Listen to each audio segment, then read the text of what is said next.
안녕하십니까. 8월 23일 오전 영상 시작하도록 하겠습니다. 지난주 미국 증시가 야속하게도 상승했습니다. 뭐 사실 하락한 것보다 낫습니다만 지난주에 아시아 증시가 굉장히 안 좋았던 것을 비롯해서 미국 증시의 상황을 본다라고 하면은 미국 증시의 상황이 굉장히 야속할 수 있을 것 같습니다. 일단 실제로 사람들의 반응은 한국 주식 하지 말고 미국으로 가야 된다, 이렇게 얘기가 나올 정도로 지난주 우리 증시가 많이 안 좋았는데도 불구하고 미국 증시는 그래도 꽤 견고한 흐름을 좀 보여줬었죠. 일단은 그럼 미국 증시는 왜 좋았는지 좀 보겠습니다.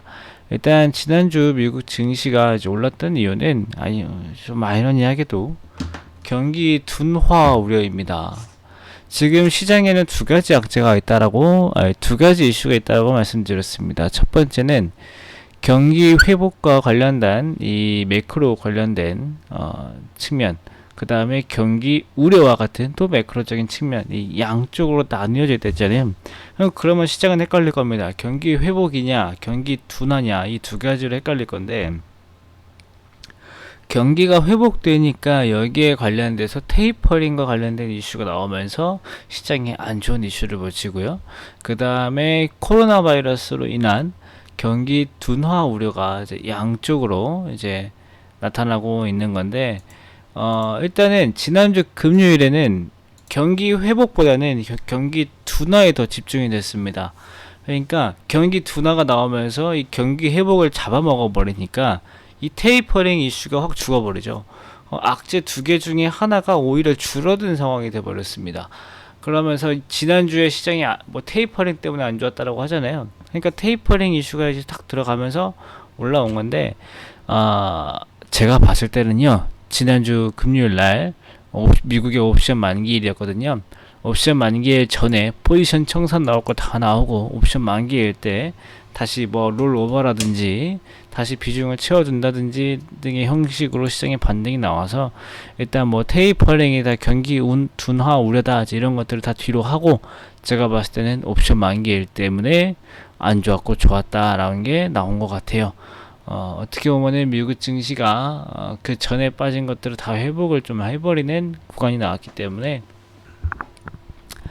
저형적인 패턴이거든요. 미국 증시는, 우리나라는 좀 그 규칙이 없는데 미국은요, 옵션 만기일 전에 내려왔다가 옵션 만기일을 포함해서 옵션 만기일 그 다음 주에는 좀 올라오는 흐름이 나오는 게 하나의 패턴입니다. 그래가지고 제가 봤을 때는 테이퍼링에 대해서 너무 민감하게 반응하는 것보다 수급적인 현황을 봐야 될 것으로 보이고요. 어쨌든 간에 뭐 경기 둔화 우려 나오고 나서 뭐 한다고 하지만 엔비디아 사실 말도 안 돼요. 미국의 옵션이나 이런 것들을 가장 비중을 많이 차지하는 게 기술주이기 때문에 기술주들이 많이 오른 이유는 옵션 만기일 이후 흐름이다 라고 딱 보기 좋아요. 일단 그렇게 참고해 보시면 좋을 것 같고요.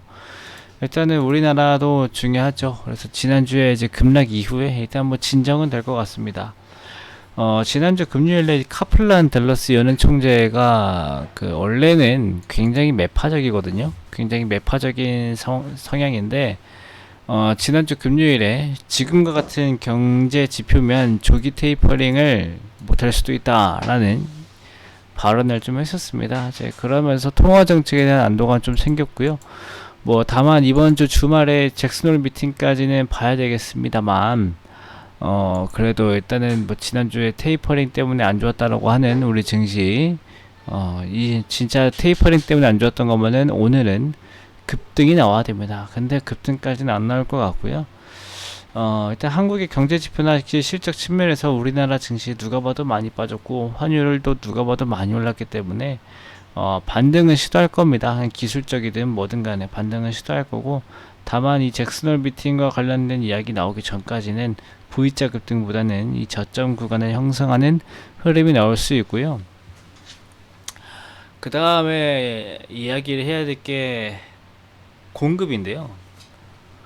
지금 계속 뭐 공급 부족 뭐 이런 얘기 나오는데, 아니면 또 공급 과잉 이런 문제가 나오는데, 반도체 쪽은 공급 과잉이고요. 그 다음에 자동차 쪽은 공급 부족, 이런 뉴스가 나오면서도 반도체 내에서도 8인치 웨이퍼는 부족하다, 이런 이야기가 좀 나옵니다.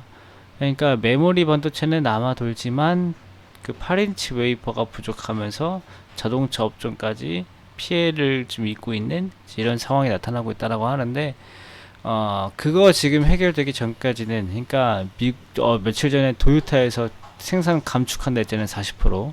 이 이슈가 풀리기 전까지는 자동차 종목 조금 어려울 수 있을 것 같습니다. 그래서 일단은 뭐 현대차도 다시 또 공급 축소 이야기 나올 수 있기 때문에 일단 좀 참고를 좀 해보셔야 될 것 같고요. 뭐 반도체 쪽엔 한 달에서 세 달, 그러니까 1개월에서 3개월 안에 다시 한번 사이클이 돌 수 있을 것으로 보이기 때문에 그런 점들은 또 나중에 또 설명드리겠습니다. 오늘 포함해서 이번 주 또 화이팅 하시고, 이번 주는 잭슨홀 말고 특별한 중요한 뉴스는 없으면서 이번 주 미국의 하원이 다시 개회하기 때문에 인프라 부양책 이슈다 또 언제 갑자기 또 나올 수 있다라는 거 참고해 보시면 좋을 것 같습니다.